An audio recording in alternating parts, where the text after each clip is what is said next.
నమస్తే welcome to Andhraprabha నేను Tejaswi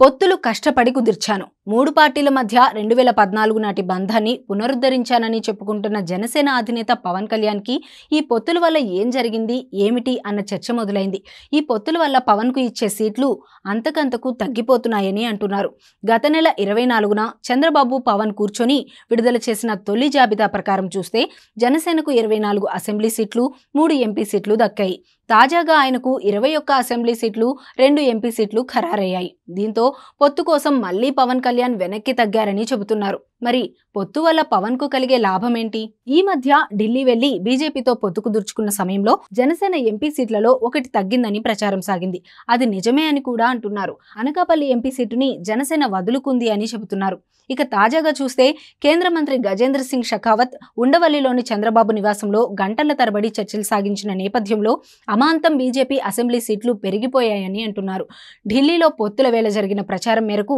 BJP 6 assembly సీట్లకే పోటీ చేస్తుందని అంతా అనుకున్నారు కానీ ఇప్పుడు చూస్తే 6 కాస్త 10 అయ్యాయి అలాగే 6 ఎంపీ సీట్లకు బీజేపీ పొత్తులలో భాగంగా పోటీ చేస్తుందని అంటున్నారు ఇకపోతే 10 అసెంబ్లీ సీట్లు అంటే వాటిలో 3 జనసేన నుంచి తీసి ఇస్తున్నారు అన్నది ఇంకా ఆశ్చర్యకరమైన విషయం అంటే ఈ విధంగా చూస్తే 24 అసెంబ్లీ సీట్లను తీసుకున్న జనసేన ఇప్పుడు 21 సీట్లకే పరిమితం కానుంది కొత్త లెక్కలు బయటకు రావడంతో జన సైనికులు మరింత నిరాశపడుతున్నారు జనసేనకు 24 సీట్లు ఇచ్చినవే తక్కువ అనుకుంటే అందులో కూడా 3 కోత పెట్టడం ఏంటి అన్నది ఆ పార్టీలో బాధగా ఉంది మరోవైపు ఈ పొత్తుల వల్ల గరిష్టంగా లాభపడుతున్న టీడీపీ ఎందుకు బీజేపీకి సీట్లు తాను తగ్గించుకొని ఇవ్వదు అన్న ప్రశ్నలు కూడా వస్తున్నాయి రేపటి రోజున కాలం కలిసొచ్చి కూటమి అధికారంలోకి వస్తే సీఎం అయ్యేది చంద్రబాబే కదా అని అంటున్నారు కానీ 145 సీట్లకు ససేమిరా తగ్గమని టీడీపీ భీష్మించుకొని కూర్చుందని చెబుతున్నారు అదే టైంలో బీజేపీ తనకు 10 కంటే తక్కువ సీట్లు వద్దు అని డిమాండ్ చేసిందనే టాక్ వినిపిస్తోంది